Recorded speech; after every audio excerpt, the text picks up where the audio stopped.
What is going on, everybody? Welcome into the AFC South Divisional Draft Grades Breakdown. This is 6 out of 8. We got 2 more to do, and I appreciate you guys following along with the series. Please do hit that like button down below to show your support. I'd really appreciate it. Also, drop a comment down below what you think.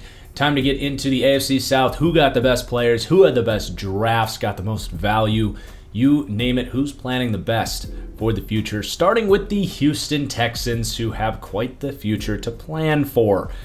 So they start their draft with Davis Mills in the 3rd round. Obviously, no first, second round picks here, part of the Laramie Tunsil trade, which I will factor in, by the way, to the final grade at the very end here. But this might have been, I don't want to say the most, but let's just say outside the 1st round, the most consequential draft pick of the weekend, because I think this signals that Deshaun Watson's never going to play again for the Texans.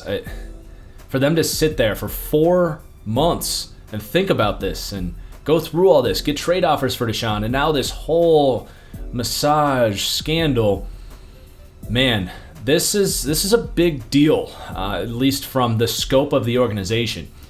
Davis Mills is very likely never going to amount to anything. He's a 3rd or 4th round prospect. He is a guy with a good arm. He can move. He has miles and miles to go before he's ready to be even a quality starter in the NFL. He's inaccurate. He doesn't really go through progressions or have this great mind for the game despite being a smart Stanford dude. Maybe they just start him without Deshaun Watson for the year and just see what he looks like. But yeah, I don't see much coming from Davis Mills, and I would be surprised if they really do either. He was the best quarterback available at this point in time, but I really think that they're done with Deshaun. Their first pick of this new regime is a quarterback in the 3rd round. Very fascinating stuff. Obviously a lot to play out there, but it does get a C grade from me. And then they end up trading up here to take Nico Collins. I'm fine with this move. If you look at their receiving core, I think it's underrated to a degree with Cooks and Cobb and Kiki Kuti. Those guys can play some football, but they don't really have a big-bodied guy ever since Hopkins left. So Collins to me was a 4th round receiver. Other people were higher on him than me, but I'm perfectly fine coming up to get this dude. There's not a ton of good big-bodied receivers in this class, so I'm totally fine with this pick, and we'll see what he amounts to. But then they end up getting Brevin Jordan out of Miami. You know, if you're going to miss out on a 1st and 2nd round pick, why not take the dude in the 5th round that was slipping for unforeseen circumstances? I don't really know what the slip for Brevin Jordan was all about. You know, they have some bodies in there at tight end, but it's definitely a position that they can upgrade, and I do think they got a 2nd to a 3rd round value in the 5th round. And for a Texans team that's reeling right now and just had to use their highest pick on a quarterback, this was some sort of saving grace for this draft for the Texans. Then they take Garrett Wallow. He's got those smooth movement abilities. He's a high-end athlete. Lovie Smith sees him as the guy that could potentially become a guy that could run that cover 2 mid-read and that cover 2 defense that they like to run. So I get the scheme fit. Value is fine. And then they take Roy Lopez, kind of whatever there. It's probably just rotational run defense there. Didn't see much in Roy Lopez myself. But overall, this is going to get a C- grade. You know, I take 50% of the consideration there for, Laramie Tunsil in there. But overall, you're not walking out of here with too much. I think Brevin Jordan's probably going to end up being the one consistent player here. Nico Collins, maybe, I don't want to say boom or bust, but, 50% chance he turns into a quality number 2 receiver. Depending, he's the kind of guy that I think he does need really good quarterback play there to develop him into what he could be. So the Deshaun Watson thing is just this overhanging dread over the organization. The draft itself, not very exciting. Texans fans weren't really into it anyway. So C- grade for the Texans. They did okay with what they had. Let's move on to the Indianapolis Colts. And I was really underwhelmed by this draft class, and there's really only going to be 2 sides of the coin here. There's either going to be Colts fans that are with me and look at this draft and say, this is pretty underwhelming. I don't really like this draft. And then there's going to be the people that are like, I don't care what this YouTuber has to say. I trust Frank Reich. And if that's your stance, I honestly, in your position, can't really blame you. I mean, Frank Reich has definitely earned the benefit of the doubt. So it puts me in a weird position to kind of criticize his draft. but I'm still going to do my job and tell you what I think about the players that they took, and I really don't think they had a good draft after round 1. Kwity Paye was easy, man. He falls to you at 21, which is right around where I would have taken him, but it's still great value, and he's going to be a long-term, I think great pass rusher, but I never saw him as this potentially elite pass rusher. So I think he's going to step in and be their best pass rusher. It's a huge need for them. You could debate that it was a bigger need than offensive tackle that I think they'll probably address in free agency based on how they played this draft out, which is a whole different question here. But what I'm saying here is Kwity Paye is going to be a long time just stud for them. I think he makes multiple Pro Bowls and is a fan favorite and is there for a long time. So you're never going to complain about that, especially in the back end of the first year. Kwity Paye, great pick. That gets an A and at least set the tone for the draft. But I'm going to be completely honest. Dayo Odeyingbo, I did not get it. I did not get the hype on him around the draft community. I do not get him in the second round. He's an oversized tweener of an edge rusher that didn't defend the run well at all for a bigger bodied dude. He has some get off, he has some power, but he did not use it the way he could, and he didn't show enough quickness as a pass rusher either. So I see him as a tweener. I saw him as a 5th to a 7th round player, and I just was not a fan of Dayo Odeyingbo coming in. And I'm going to be very critical of this. I'm going to give it an F. I don't think this is going to return good value at all. So I don't even know if he's going to get on the field a whole lot for them. I really hope I'm wrong, and Frank Reich definitely has earned the benefit of the doubt. Frank Reich. Did I say that earlier? I meant Chris Ballard. My apologies, but Chris Ballard has definitely earned the benefit of the doubt, and I have a ton of respect for him, even though I can't remember his name occasionally, apparently. So I hope they prove me wrong. I hope Dayo has a great career, but I'm going to be honest, man. I didn't see it with him. To use a second-round pick on him when there's tackles available, tough sell for me. Really tough sell. Then they take Kylan Granson in the 4th round. They definitely see him as their Trey Burton replacement, undersized tight end, good hands, good athlete, good separator, kind of a tweener of a tight end, but he'll have a role in that offense. So I get what they see in him, but still, 4th round was pretty early for him, I'm not going to lie. Then they take Sean Davis in the 5th round.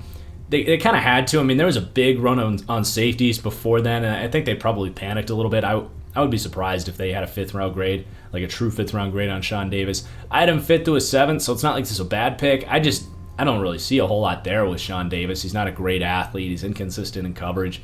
But he likes to come down and thump, and they've taken some of these big hitters in the past and had success with them. So we'll see if he develops. Some of these safeties here have developed really well. They take Sam Ehlinger in the 6th. I mean, it's late 6th round, so it is whatever, but I don't think he's good at all. He's inaccurate. I don't think he's the word second read is in his dictionary. You got Jacob Eason there. Spend that pick on one of these receivers that's fallen in this deep class. Do something else with this pick. I can't get excited about Sam Ehlinger. He's like a really, really poor man's Carson Wentz. And then you take Mike Strachan. That is what I'm talking about. Take a receiver like that. But I think they could have even gotten more. Or other positions as well. It's not just receiver. But like I'm saying, I like this pick. Mike Strachan. This is a good gamble in the 7th round. 6'5", athletic, ultra-productive receiver from a small school. The Colts have had some success going to small schools with guys like Darius Leonard. So I'm excited to see what Michael Strachan has to offer at the next level. Was a guy that I wasn't able to get a lot of tape on. I'll be honest, my eval on him is right off a highlight reel because I couldn't get any footage on him. So I liked what I saw, and I'm excited to see what he can do at the next level. And then Will Fries, guard out of Penn State.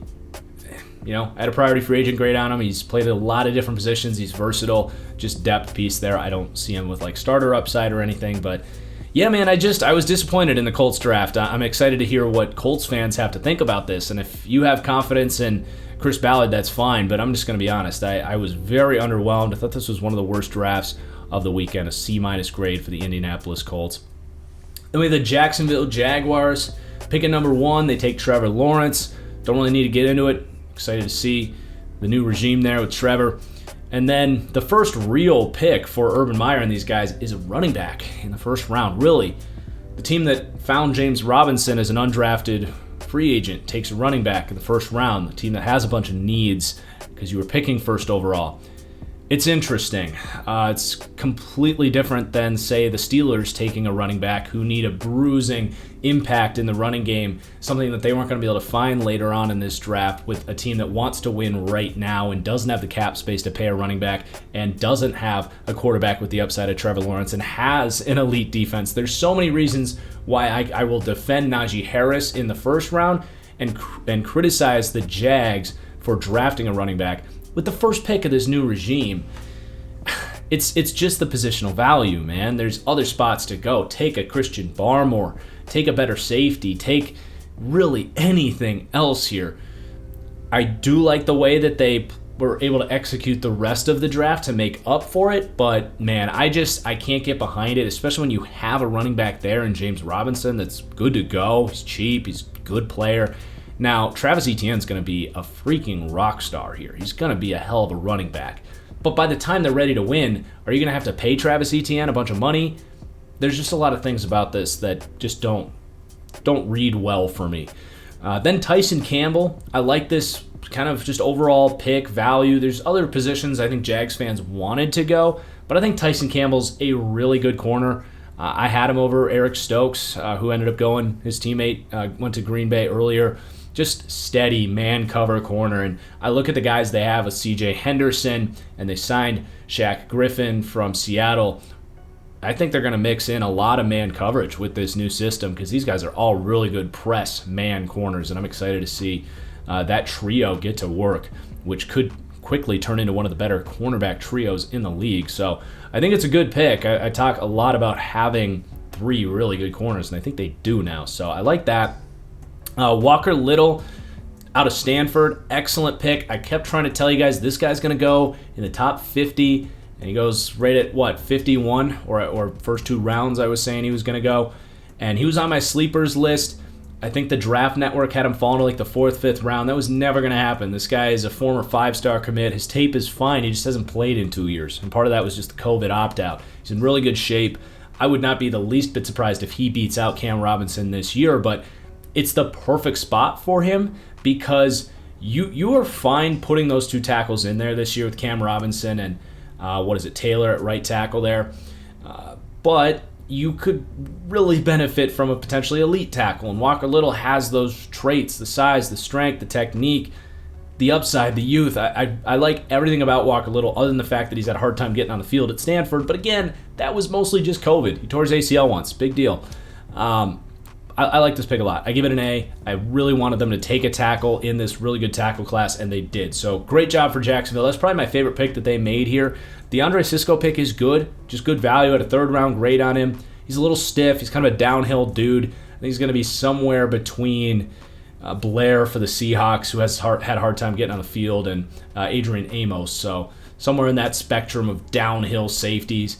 And then they take Jay Tufele in the 4th round. It's a good spot for him. Not a surefire thing or anything, but he's a decent pass rusher on the inside. He's not unlike Tyson Alualu, who they missed out on, so it makes sense why they brought him in. They take Jordan Smith in the middle of the 4th round. Fine. I'm not a big Jordan Smith fan, but he's a good athlete to gamble on. You now got some athletes there with Chason and Allen to kind of see who wants to take the reins as that number 2 edge. And then Luke Farrell, tight end out of Ohio State. Makes sense that they would prioritize him over maybe some other better tight ends. But I'm fine with this pick. I had a 5th to a 7th round grade on him. He's possibly the best blocking tight end in this class. There's a couple options to get that crown, but I'm totally fine with Luke Farrell in the 5th round. I think he's going to be a really good number 2 tight end for them and a great run blocker, so it's fine. Would have liked to see Pat Freiermuth maybe earlier instead of Travis Etienne, but it's neither here nor there. They take Jalen Camp in the 6th round. Fascinating receiver prospect, freak athlete that just wasn't used in Georgia Tech's offense. We've seen this before with, you can go back to Calvin Johnson, but kind of an older era there. But I think he was kind of underutilized at Georgia Tech, but Demaryius Thomas was underutilized, and Darren Waller was underutilized. Now Jalen Camp out of Georgia Tech. Just keep an eye on there. He's going to be in a spot where he can develop. And Jacksonville's been a nice breeding grounds for late round receivers, believe it or not. So he could actually work out. I like that pick. And then because Marvin Jones not going to be there forever, so I give Jacksonville a B+ for their draft. I think they did a good job. I was a little skeptical about Urban Meyer after the Travis Etienne pick after the first night, but I think Jacksonville had a good, solid first draft in the Urban Meyer regime. Definitely some things I would have done a little differently, but my philosophy is always to put the most help around a rookie quarterback as you possibly can, and I'm just not entirely sure they did that, but it's not that they didn't help him at all, so B+ for the Jags. And then lastly, but certainly not least, the Tennessee Titans. And I streamed for, 16 hours this weekend. You can lose track of some of these picks as you're going through that. And recapping this thing, I was pleasantly surprised to take another look at this Titans draft. Now, the one note on this, because I'm a little torn, I like almost every pick they made this weekend. The one thing I'll say is I walked away a little underwhelmed at that receiver, tight end, playmaker position. That right now outside of Henry and A.J. Brown, it's looking pretty thin. So I will throw that out there. But in the first round, they take Caleb Farley, which was a fascinating pick. I gave it a TBD on the first night with a B with potential to improve. And getting Dylan Raduns in the second round definitely improves it to a B+. Now, it's not that they don't need a corner. They absolutely do. It's just this team is very much playing with fire, I think. They kind of put this team back together in free agency in a nice way. But you lose your starting receiver in Corey Davis, you lose your tight end, you lose a bunch of pieces on this defense. They're really pushed up against the cap. So, obviously, if Caleb Farley hits, you're in great shape. But you do also have to acknowledge the injury risks here, especially with a back injury like that. It's just an interesting risk for them to take. I think you have to factor in some of the risk with that injury into the grade here. If he stays healthy, this will be an A+ pick. But given the status of their organization right now, after they totally whiffed on Isaiah Wilson last year with their cap situation, with a lack of depth, if he can't stay healthy, you're going to really regret this pick. So there's a risk factor there, but it's still a B+ pick for me because Caleb Farley is that good. And then you take Dylan Raduns in the second round. Like I said, this makes up for some of that risk in the first round because this, to me, is the third year in a row that the Titans have gotten a prospect that could have been a first-round pick. Started with A.J. Brown, now Christian Fulton, and now you can actually go back 3 years with Harold Landry as well. Now you get Dylan Raduns, so call it 4 years in a row. This is an A grade for me. He ran this system at North Dakota State. Great value, the back end of the second round, and after you missed out on Isaiah Wilson last year, a plug-and-play right tackle in Dylan Raduns, absolutely sign me up. Derrick Henry, Ryan Tannehill, even A.J. Brown will be very happy at this key cog in this machine, that right tackle position, and a guy that can move.